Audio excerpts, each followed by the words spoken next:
तो हम जो भी चारों तरफ चीज़ें देखते हैं, हम सांस लेते हैं, या हम पत्थर देखते हैं, या हम तारे देखते हैं, या हम पौधे देखते हैं, या हम बादल देखते हैं, या हम पशु देखते हैं, तो ये सभी हमारे पदार्थ होते हैं। इन सभी चीज़ों को हमने क्या बोला है? पदार्थ बोला है। यानी दुनिया में जो भी चीज़ें हैं चारों तरफ, वो जो भी हम देख रहे हैं, महसूस कर रहे हैं, वो सभी चीज़ें आपकी क्या है? पदार्थ हैं, मैटर हैं। तो जब आरंभ में पदार्थ की बात हुई, दार्शनिकों ने पदार्थों को 5 चीजों से मिलकर के बताया है कि भाई इस दुनिया में जो भी चीजें हैं, इस दुनिया में जो भी आप देख रहे हैं, वो इन पांच चीजों से मिलकर के बना हुआ है।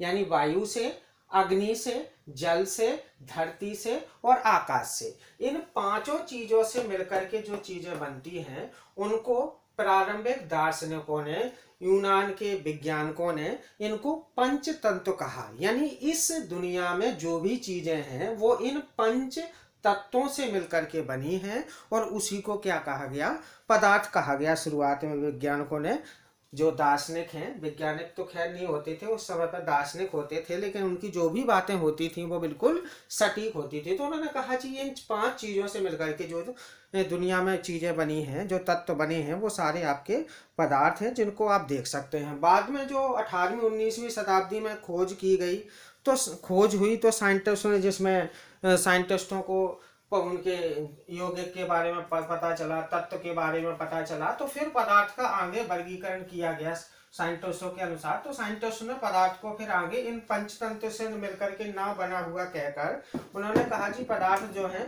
2 भागों से मिलकर के बने हैं। वो एक भाग का नाम है भौतिक गुण, और दूसरा भाग का नाम है रासायनिक, यानी केमिकल प्रॉपर्टी, रासायनिक गुण। तो इनके आधार पर फिर साइंटिस्टों ने पदार्थों को बांटा, और इन्हीं के आधार पर आज तक हम यही संकल्पना पढ़ रहे हैं, क्योंकि बाद में इनका प्रूफ भी निकला। तो जनरली जो पदार्थ है, फिर तो बहुत ज्यादा पता चला कि भाई पदार्थ क्या होते हैं, पदार्थ किन से मिलकर के बने होते हैं, उसके बहुत सारी चीजों की खोज हुई। अब हम देखते हैं जैसे दुनिया में कोई भी चीज है वो सब क्या है? पदार्थ है। अब भाई जो पदार्थ है, मान लो ये आपका कोई पत्थर का टुकड़ा है, तो ये एक पदार्थ है।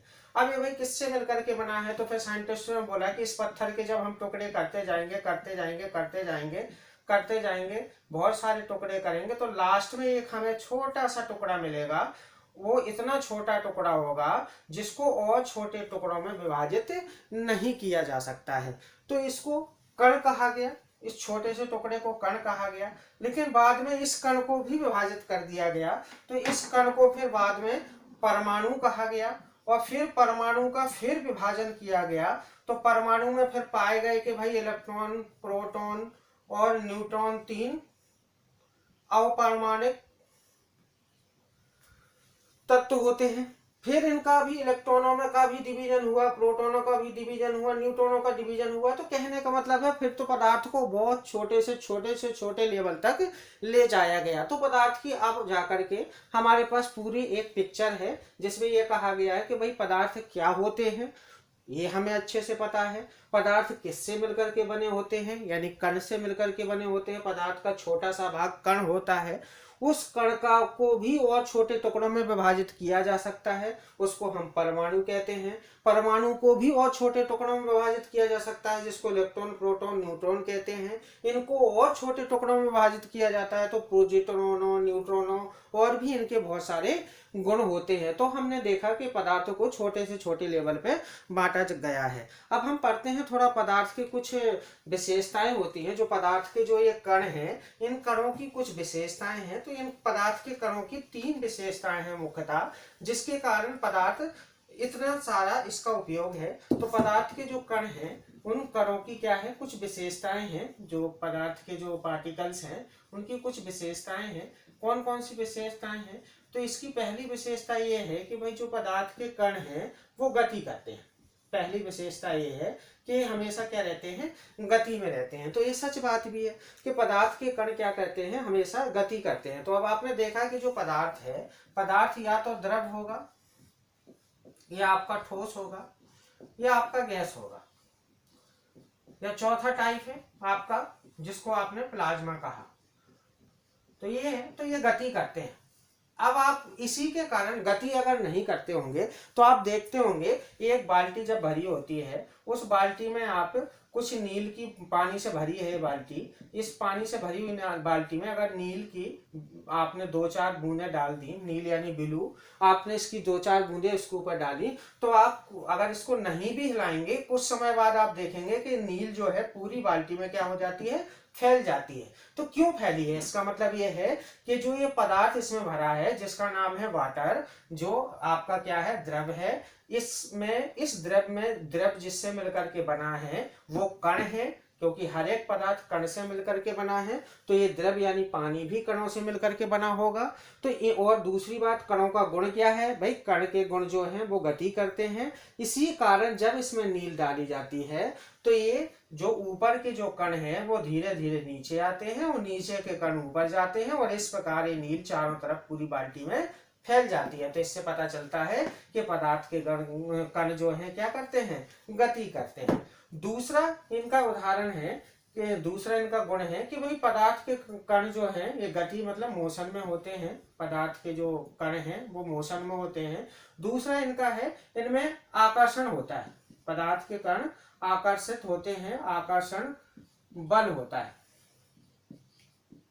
इनमें आकर्षण बल होता है, यानी ये अट्रैक्ट करते हैं एक दूसरे को, अट्रैक्ट करते हैं, यानी ये एक दूसरे को पकड़े रहते हैं, जकड़े रहते हैं। अब देखो अगर ये पकड़े नहीं रहेंगे, जकड़े नहीं रहेंगे, तो आप देखते होंगे जैसे आप कुर्सी देखते हैं, तो कुर्सी क्या है भाई, प्लास्टिक से बने हुए हैं, कुर्सी को आपने देखा किससे बनी हुई है, प्लास्टिक से बनी हुई है। और आप देखते हैं कुर्सी या मेज जो भी है आपकी प्लास्टिक से बनी है, और उसकी साइज सुबह भी आप देखेंगे तब भी वो इसी जैसी दिखती है जैसी रात में दिख रही थी। तो कारण क्या है, कारण ये है कि कुर्सी जिन कणों से मिलकर के बनी है उन कणों ने एक दूसरे को इतना पकड़ के रखा हुआ है आपस में कि इस कुर्सी का जो भी साइज है, जैसी ये दिखती है वो उसका साइज, उसका आकार, उसकी आकृति में कोई परिवर्तन नहीं आता है। वो 10 दिन पहले भी इसी तरह की कुर्सी थी और 10 दिन बाद भी इसी तरह की कुर्सी है, अन्यथा जब तक कि उसको तोड़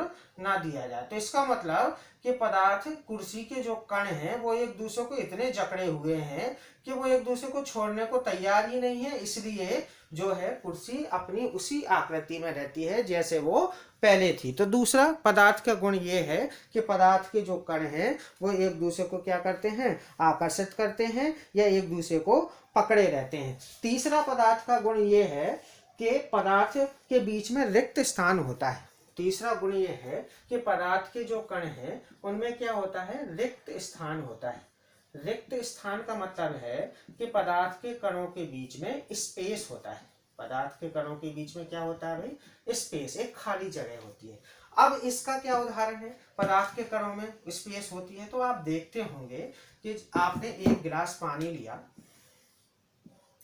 एक गिलास पानी लिया और आपने इस एक गिलास पानी में 2 चम्मच क्या डाल दी, चीनी डाल दी। अब ये चीनी के कण यहाँ है, इसके अंदर गिलास में चले गए, और थोड़ा सा आप जैसे ही इसमें आपने कोई स्पून डाली और स्पून से इसको क्या कर दिया, आपने हिला दिया, तो आप देखेंगे चीनी जो है धीरे धीरे, जो इतने बड़े कण थे वो अगले स्टेप में जा करके वो कण थोड़ी देर बाद इस वाटर में क्या हो जाते हैं, पूरी तरह से गायब हो जाते हैं, यानी दिखते नहीं, केवल पानी दिखाई देता है। तो आखिर ये चीनी गई कहाँ, हमने तो चीनी बड़े बड़े टुकड़े डाले थे। दूसरी बात, चीनी अंदर भी है, ये भी हमें पता है। कैसे पता है भाई चीनी अंदर है, तो आप देखेंगे जब आप इस पानी को गर्म करें, वो गर्म करते जाएं करते जाएं करते जाएं, एक समय ऐसा आएगा कि पानी तो भाप बन करके उड़ जाएगा, पानी भाप बन के उड़ जाएगा और नीचे आपको चीनी मिल जाएगी। इसका मतलब गिलास में चीनी थी तभी तो आपको वापस मिल गई। तो अब मैं आपको बता रहा था कि पदार्थ के कणों में खाली जगह है, तो हम कैसे समझाएंगे कि पदार्थ के कणों में खाली जगह है। तो इसका एक कारण है, जब आपने चीनी इसमें मिलाई थी कुछ समय बाद जब आपने इसको हिलाया तो चीनी गायब हो जाती है। गायब होने का मतलब यही है कि इसके अंदर कोई ना कोई ऐसी स्पेस है जिस स्पेस में चीनी जा करके क्या हो गई, बैठ गई, छोटे छोटे टुकड़ों में मिल करके बैठ गई, और वो हमें इतने छोटे टुकड़ों में हो गई कि वो हमें दिखाई नहीं देती है। तो ये पदार्थ के कणों का तीसरा गुण है। यानी पहला गुण क्या है कि पदार्थ के जो कण हैं, जो पार्टिकल है, वो मोशन में होते हैं। दूसरा क्या है, जो पदार्थ के जो कण हैं उनमें अट्रैक्शन होता है, यानी वो एक दूसरे को जकड़े हुए रहते हैं, पकड़े हुए रहते हैं। और तीसरा गुण क्या है कि पदार्थ के कणों के बीच में क्या होता है, स्पेस होता है, यानी रिक्त स्थान होता है। तो ये है पदार्थ के कणों के गुण। अब हम पदार्थ की कुछ अवस्थाएं पढ़ते हैं, जिसमें ठोस, द्रव और गैस अवस्थाएं हैं। हम उन ठोस, द्रव और गैस अवस्थाओं के भी गुण पढ़ते हैं कि आखिर उनकी क्या क्या विशेषताएं होती हैं।